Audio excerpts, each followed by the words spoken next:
Bonjour à tous et bienvenue dans Chronique d'un étudiant investisseur. Parce qu'investir quand on est étudiant, c'est possible et recommandé, je m'exprime autour de l'investissement immobilier, de l'entrepreneuriat et de l'épanouissement en général.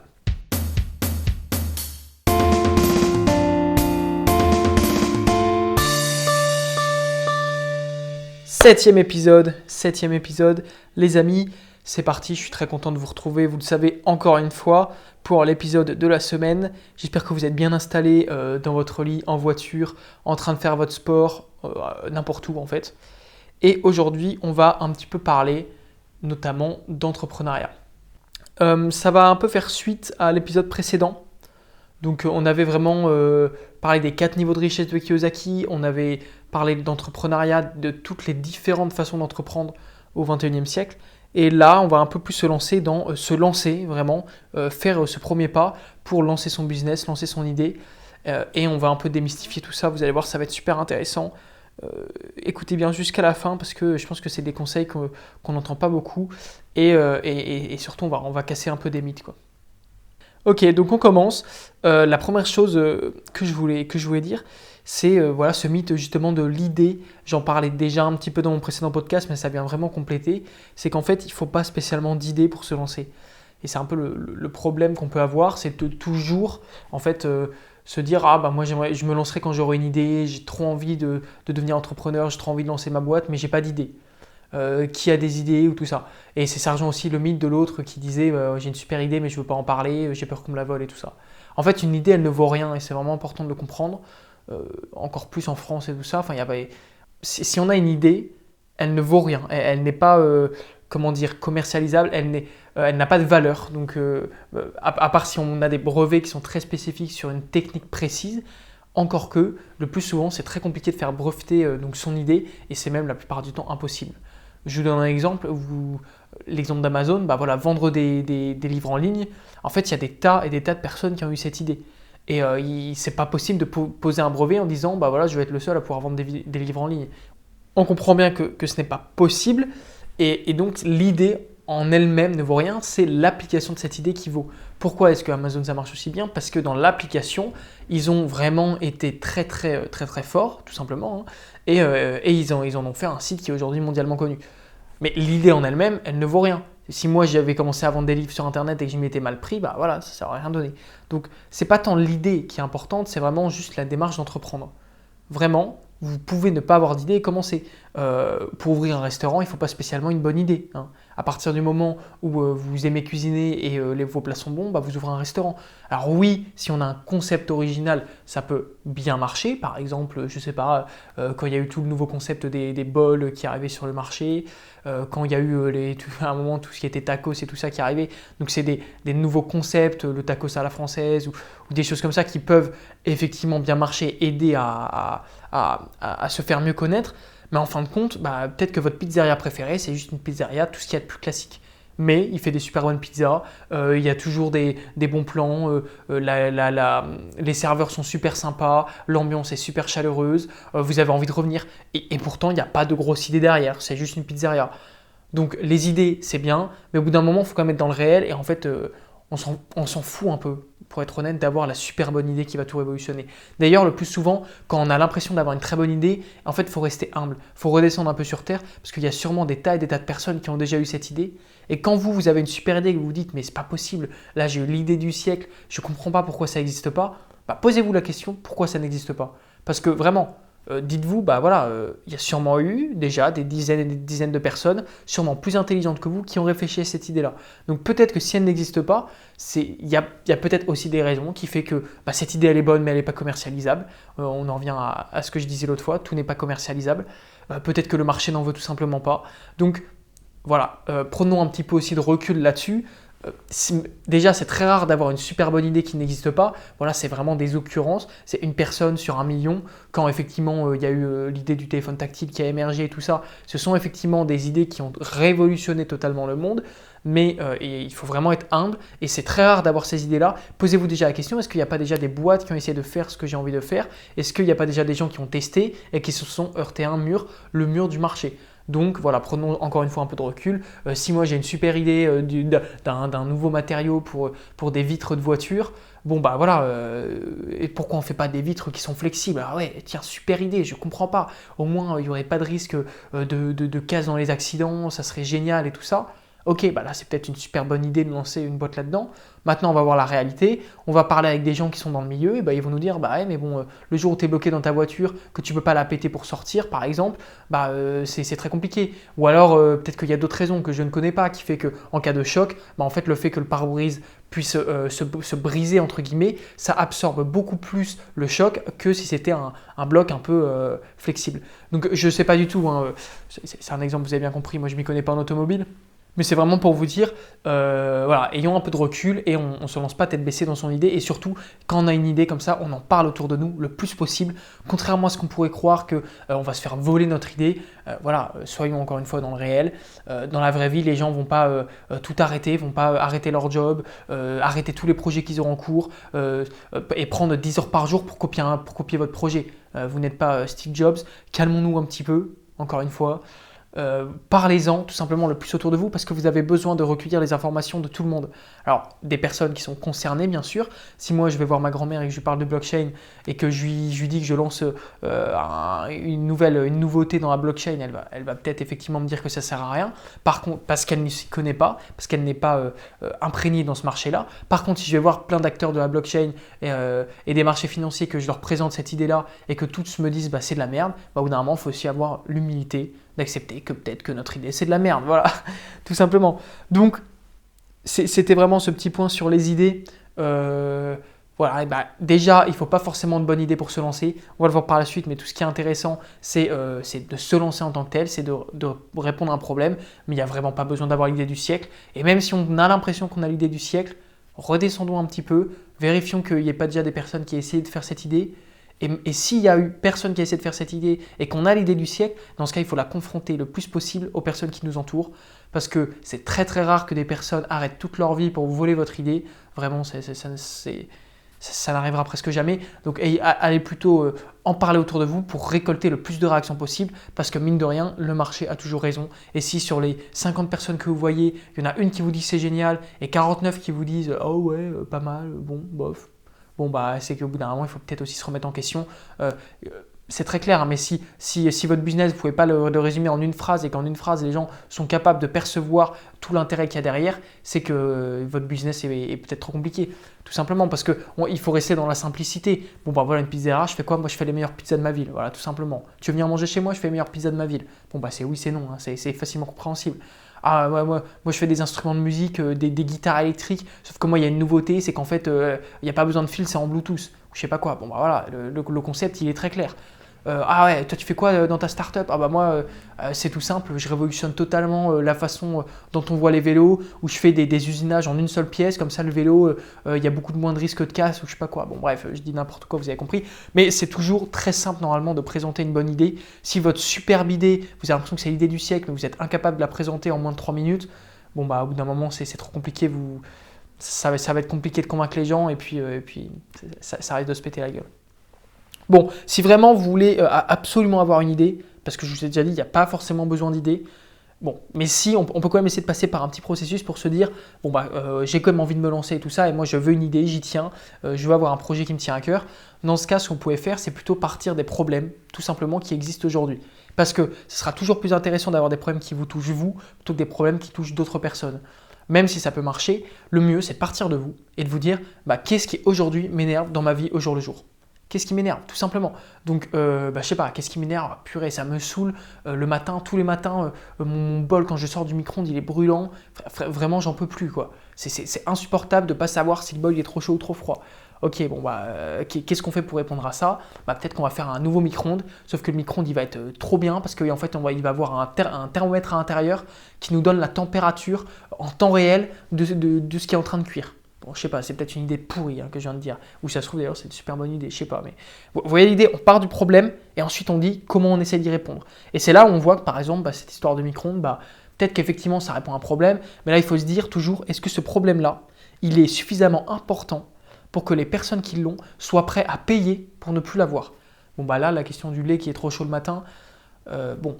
Je ne suis pas sûr que les personnes soient prêtes à mettre 60, 70 euros ou 130 euros pour tout simplement que leur lait soit 3 degrés plus chaud ou moins chaud. Peut-être dans l'ultra luxe à la limite. Mais vous voyez, c'est pour ça que parfois, il y a des bonnes idées. Peut-être qu'effectivement, ça serait génial d'avoir un micro-ondes qui peut faire ça. Mais dans la réalité, ça répond à un problème qui est quand même très minime, qui est très ciblé.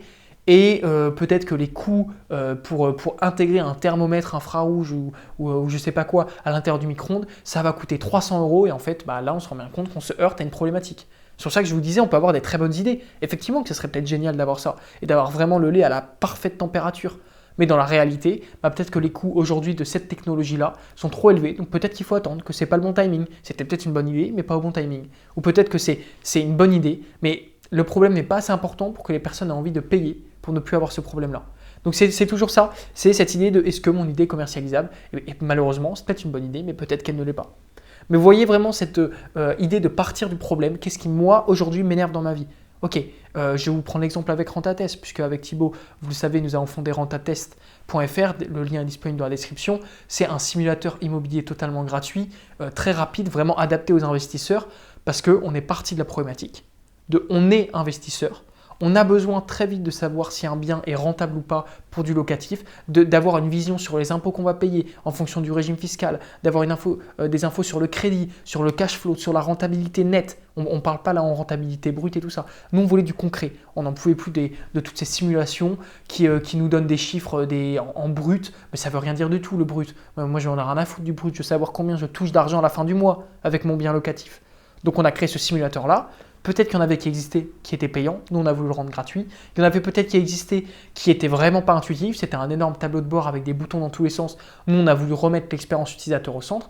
Donc, on est parti de notre problème qui est que quand on va sur le bon coin, on veut en 1 minute avoir un résultat très précis sur ce qu'on peut gagner avec ce bien, à combien à peu près faudrait le négocier pour que ça soit rentable et tout ça et tout ça. Donc, on l'a créé. On est parti de notre problème. On a amené une solution. Et en partant comme ça, en plus, ça va être génial parce que vous allez pouvoir faire du personal branding. Donc, ça va être beaucoup plus simple de vendre un produit pour lequel vous avez une histoire derrière. Moi, actuellement, puisque je suis dans l'investissement immobilier et que je me suis heurté à ces problématiques, c'est plus simple de dire, moi, ce produit-là, je l'utilise moi-même, il répond à mes attentes, donc je pense qu'il peut répondre aux tiennes également. Par contre, si je m'étais mis à parler, je ne sais pas de quoi je peux parler, trouvons un exemple, je ne sais pas, des yaourts.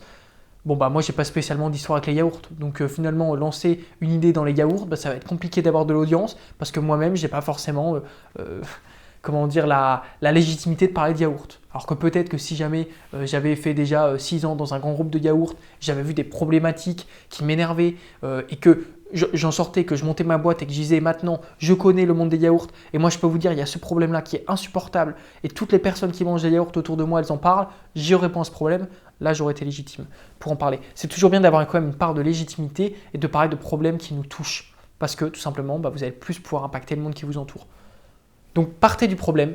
Qu'est-ce qui vous énerve aujourd'hui dans votre journée? Est-ce que c'est pour ça que vous voyez que finalement l'idée, elle peut même naître à différents endroits. Ça peut être un problème que vous avez sur votre smartphone et dans ce cas, vous allez peut-être y répondre avec une application. Ça peut être un problème que vous avez à l'extérieur, donc ça va être peut-être des services que vous allez proposer. Vous voyez, ça s'adapte et c'est pas de dire moi je veux faire une application à tout prix et ensuite on essaie de faire une application alors que le besoin ne correspond pas. Je vais faire une application pour les yaourts, vous voyez bien, ça va être compliqué. Donc on part du problème. Quel est mon problème? Moi, par exemple, ça me saoule de ne pas trouver de place dans ma rue. Qu'est-ce que je fais? Je vais pouvoir proposer peut-être un système de parking ou je ne sais quoi. Alors moi, je vous dis, un problème qui me saoule, c'est de laver ma voiture. C'est toujours trop chiant, je trouve jamais le temps. Je pense que ça existe déjà d'ailleurs, mais ça pourrait être l'idée de lancer un business où je dis, je vais proposer en échange d'une prestation, en échange d'argent pour 10, 20, 30 euros. Je viens chez vous, je lave votre voiture. Et je repars. Vous n'avez même pas besoin de me donner les clés ni rien. Vous me donnez juste l'adresse de la voiture et un peu à la Uber, quelqu'un vient, lave votre voiture, s'occupe de tout et ensuite repart pour l'extérieur par exemple. Donc, vous voyez, l'idée, elle n'est pas si fondamentale que ça. La question, c'est juste le problème. Et si finalement, ma problématique, c'est il n'y a pas de bonne pizzeria près de chez moi, j'ouvre une pizzeria. C'est tout simple. Et encore une fois, il faut que ça soit adapté avec également nos talents et ce qu'on sait faire. Je ne suis pas cuisinier, donc je ne vais peut-être pas aller cuisiner des pizzas. Mais c'est pour dire que finalement, des pizzerias, il y en a peut-être plein dans ma ville. Mais ce n'est pas grave, parce que à partir du moment où je réponds à un besoin, je peux me faire ma place. Et là, je prends l'exemple du business pour laver des voitures, par exemple, ou pour changer des pneus. On a vu que ça existait aussi et tout ça maintenant. Ce n'est pas parce qu'il y a déjà une boîte qui fait ça qu'on ne peut pas le faire non plus. Parce que nous, on va peut-être le faire mieux, tout simplement. Et au bout d'un moment, Eh bien, quand on veut être entrepreneur, parfois on fait des choses que les autres boîtes font aussi, mais on le fait mieux, tout simplement. Nous, notre simulateur immobilier, bah ouais, il y a peut-être d'autres boîtes qui le font, mais nous, on essaie de le faire mieux. On essaie de faire un truc qui est encore plus intuitif, qui est encore plus précis, qui donne des chiffres utiles pour la personne. Comme je vous disais, par exemple, le cash flow, c'est ce qu'on touche réellement à la fin du mois. C'est pas notre chiffre d'affaires, on s'en fout du chiffre d'affaires, ça veut rien dire. Ouais, super, je gagne 30 000 euros par an, il t'en reste combien à la fin du mois? 0? 10 000? 20 000? Donc on a essayé de se dire qu'est-ce qui est vraiment important pour les utilisateurs. Et c'est peut-être comme ça que vous pourrez réussir à avoir des idées. Posez-vous vraiment, faites toute votre journée du début à la fin et vous dites qu'est-ce qui m'énerve dans ma journée. Est-ce que c'est les transports en commun, quand je vais me brosser les dents, quand je suis en train de manger, quand je suis obligé d'attendre 1 heure au guichet quelque part et tout ça. Et tout par-delà, tout simplement. Ok, donc on va passer un peu à la deuxième partie de ce podcast. C'est tout ce qui est les erreurs et finalement comment arriver à passer de 0 à 1, donc arriver à produire un produit ou un service qui est commercialisable sur le marché. La première plus grosse erreur dans l'entrepreneuriat, c'est de voir trop loin. C'est de vouloir faire des actions, de vouloir griller des étapes, en fait des actions qui n'ont aucun sens. Je vais vous donner tout de suite un exemple, vous allez voir, ça va être beaucoup plus clair. Par exemple, je veux créer ma pizzeria. On va reprendre l'exemple de la pizzeria parce qu'il est cohérent. Eh bien, une erreur, ça serait de commencer à aller trouver des locaux et aller payer de l'argent pour acheter des locaux. Ça, c'est la première erreur. Une autre erreur, ça peut être d'aller directement voir mon expert comptable et d'aller payer 1 500 euros pour qu'il me crée une SAS pour ma pizzeria. Vous voyez? Ça, c'est des erreurs. Pourquoi? Parce qu'on n'a même pas encore gagné 1 euro. On ne sait même pas encore si notre business est rentable et on est déjà en train de mettre de l'argent pour des choses qui n'ont pas lieu d'être. On s'en fout du fait que ta SAS elle soit créée alors au jour 1. On s'en fout totalement. T'inquiète pas, tu as le droit d'avoir des revenus exceptionnels. Ça, on va en reparler. Mais on s'en fout que tu aies des locaux. Tu as des locaux, tu sais même pas encore si les gens veulent acheter tes pizzas. Vous voyez l'idée? Ou ça peut être, je vais aller payer un développeur web 3 000 euros pour qu'il me fasse un site pour qu'on puisse acheter mes pizzas. Mais tu sais même pas si les gens en veulent. Vous voyez, c'est ça l'erreur, c'est qu'on veut toujours aller trop loin et vouloir être dans la régularité extrême et tout ça. Moi, je vous le dis, en plus, il y a des lois également qui entourent tout ça. Les impôts ne vont pas aller vous fliquer si vous avez touché des revenus exceptionnels sans avoir déclaré votre SAS. On a le droit jusqu'à 1 000, 1 500, 2 000 euros de revenus exceptionnels par an.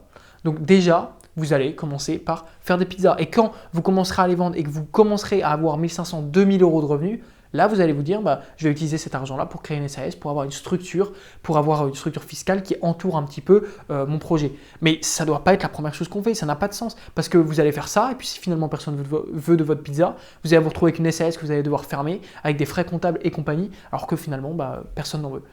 Donc l'idée, vraiment, c'est le plus important dans l'entrepreneuriat, c'est de partir de la plus petite action pour voir si tout simplement il y a une envie du marché pour votre produit ou pour votre service. On ne grille pas les étapes.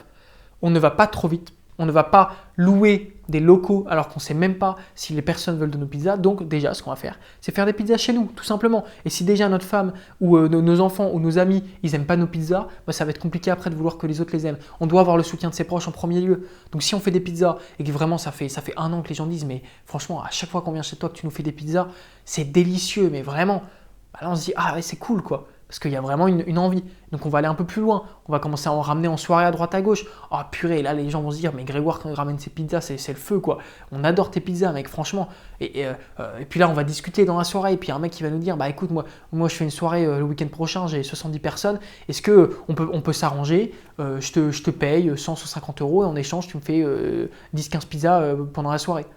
Voilà, vous voyez, on commence à développer. Et on voit que le marché aime nos produits et donc on peut commencer à être rémunéré pour ça. Et donc on va commencer à faire des soirées, on va vendre des pizzas.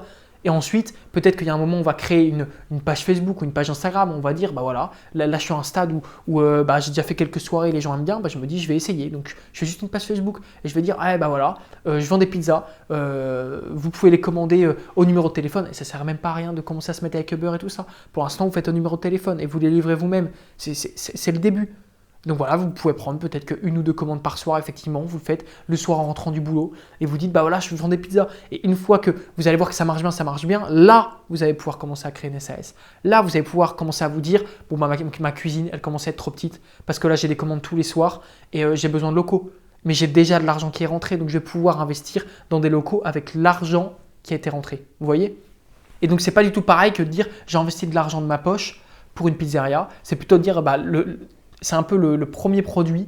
Donc les premières pizzas que je fais me ramènent un peu de sous. Je vais pouvoir réinvestir pour m'acheter du matériel, pour m'acheter des aliments pour refaire plus de pizzas. Puis je vais réinvestir cet argent-là pour pouvoir m'acheter des locaux. Puis je vais le réinvestir pour pouvoir me prendre un employé. C'est petit à petit, on avance et c'est de façon incrémentelle. C'est comme ça que ça se passe. Et en tout cas, moi, c'est, je pense, la voie royale pour faire de l'entrepreneuriat.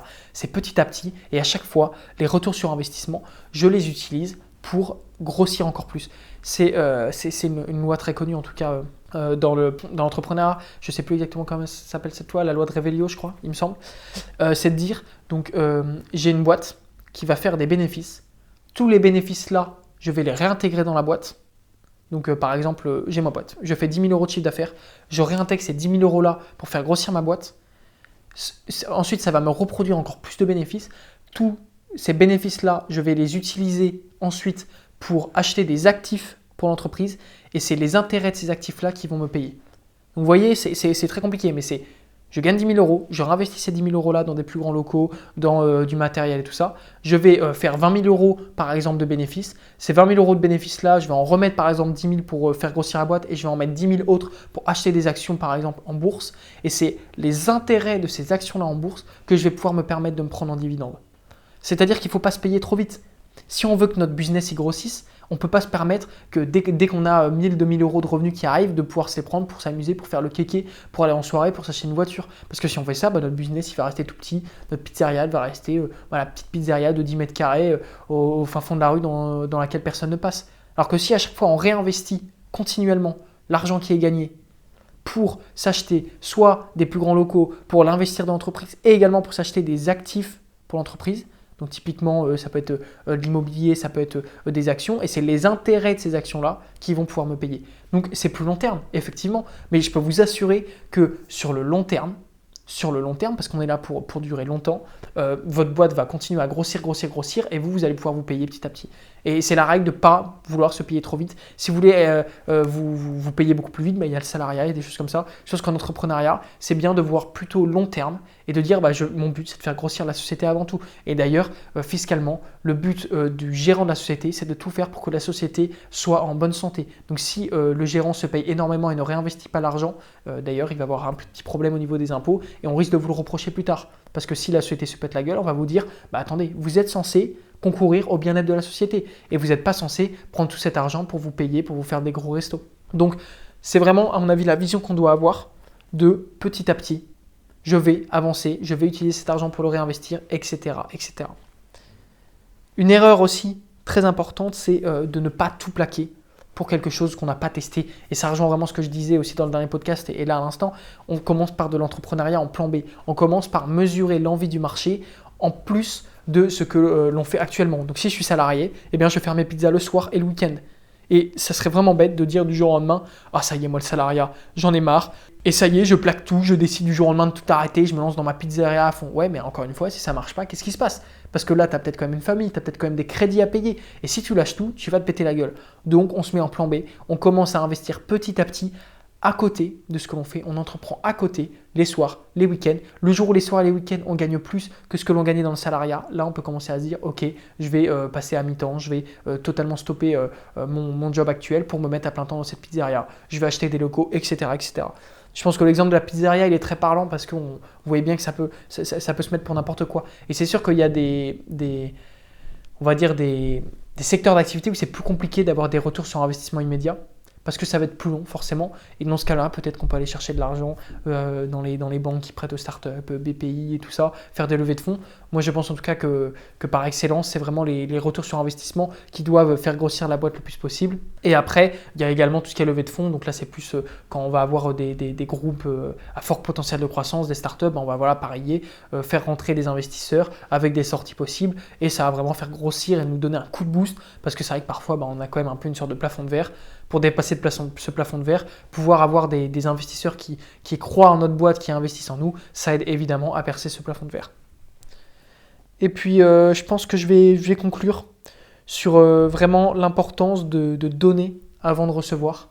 Ça doit être vraiment au début le plus important. C'est-à-dire que vous êtes là, vous voulez être coach sportif, vous voulez justement par exemple livrer des pizzas ou lancer votre cabinet en développement informatique ou je ne sais quoi. Vous n'allez pas commencer à commercialiser directement, encore une fois. Commencez par amener vos pizzas en soirée gratuitement. Et oui, c'est gratuit, et oui, vous allez travailler gratuitement. Mais c'est aussi ça la réalité, parce que quand vous donnez, eh ben, vous allez recevoir encore plus d'avantages. Ça, c'est vraiment quelque chose dont je suis convaincu. Et si directement, vous n'avez jamais fait de pizza, et là, vous commencez à faire des pizzas en disant « Oh, bah, je vais les faire payer aux personnes », bah, vous allez juste passer pour le gros radin. Parce que personne ne fait ça. C'est vos amis. Vous n'allez pas commencer à faire payer vos amis alors que vous n'avez jamais fait de pizza avant. De la même manière, je ne sais pas, on va reprendre l'exemple des voitures que l'on lave.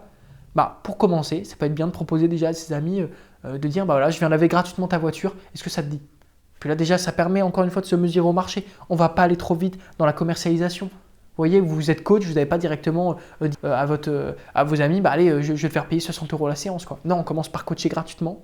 Et quand on voit qu'il y a une envie, on va pouvoir commencer à faire passer ça payant. Et vous allez voir, les personnes vont vous suivre parce que si finalement bah, vous avez déjà offert des pizzas, bah, ça donne envie par la suite d'en racheter. C'est souvent comme ça. C'est comme quand un restaurant va donner gratuitement des produits à son ouverture, va faire une soirée où c'est totalement gratuit. Il est en perte sur le moment, mais c'est très bien que sur le long terme, il est en train d'établir une relation de confiance avec les clients et les personnes n'oublient jamais ce que vous avez donné pour eux.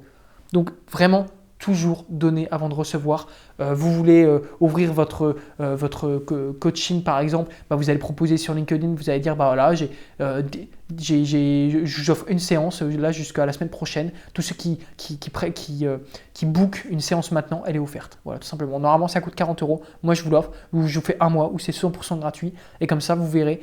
Vous testez aussi la demande. Parce que même si c'est gratuit et que personne n'en veut, bon bah là, il y a vraiment un problème et il faut se remettre en question. Il ne faut pas s'acharner. Il ne faut pas s'obstiner. Mais par contre, vous allez pouvoir voir et les personnes qui vont venir vont être super contentes de profiter d'un échantillon gratuit et vont avoir envie de revenir après, si ça leur plaît, tout simplement. Il ne faut pas les forcer. Si ça ne leur plaît pas, c'est que ce n'était pas pour eux ou c'est que votre produit n'est pas bon. Mais voilà, tout simplement, si moi demain je vais manger dans un restaurant gratuitement et que c'était super bon, vous pouvez être sûr que je vais y revenir avec plaisir le lendemain et que je vais même être prêt peut-être à payer plus cher que ce que j'aurais dû payer. Tout simplement parce qu'on m'a donné et que puisque l'on m'a donné, je suis content de redonner en échange. C'est vraiment comme ça qu'il faut voir les rapports humains. C'est toujours essayer de donner et ne pas essayer d'être toujours dans un rapport malsain. C'est Dom Pierre qui appelle ça la monétisation chronique du rapport humain. Il dit que c'est une maladie qu'il faudrait déclarer à l'OMS et je suis aussi assez d'accord avec lui. Au bout d'un moment, il ne faut pas être toujours dans les calculs malsains pour savoir ah bah tiens, je vais lui donner ça, il va me redonner ça en échange et tout. Le but, c'est vraiment d'avoir une démarche gratuite envers les personnes. Et peut-être que certains diront que c'est jamais gratuit, que c'est toujours calculé. Moi, je pense qu'il faut essayer d'être le plus possible dans la gratuité. Je te donne gratuitement et effectivement, si plus tard, bah, tu as envie de retravailler avec moi, tu vas venir retravailler avec moi et on sera ravis de faire des affaires ensemble. Pourquoi? Parce que je t'ai donné avant gratuitement. Mais ce n'est pas calculé, vous voyez. Mais en fin de compte, on récupère beaucoup plus en donnant qu'en essayant toujours de tout monétiser. Et je pense vraiment que je vais finir là-dessus. Donner avant de recevoir. Donnez gratuitement, voilà, faites vraiment des offres, faites des échantillons, des choses comme ça. Et si ça marche, vous pourrez commencer à monétiser graduellement. Mais encore une fois, ne vous prenez pas trop vite pour quelqu'un d'exceptionnel qui va monétiser son temps à 5 000 € de l'heure et tout ça. Pour l'instant, vous n'avez aucun client, donc on commence par donner. Et quand on aura des bons retours et tout ça, on va pouvoir commencer à monétiser petit à petit. Voilà, j'espère que cet épisode, ce petit podcast numéro 7 vous aura plu. Encore une fois, je vous appelle à vraiment laisser un commentaire. C'est très très important pour le référencement et ça m'aide énormément et ça me permet également de savoir quel thème vous voulez aborder et les questions que ça soulève. Parce que voilà, tout simplement, c'est cool aussi d'avoir un peu le retour. Je sais que vous êtes nombreux à écouter, à souvent jamais commenter. Il y a une majorité silencieuse. Vraiment, si vous pouvez commenter, ça me ferait extrêmement plaisir. Et puis, je vous dis à très bientôt pour un nouvel épisode.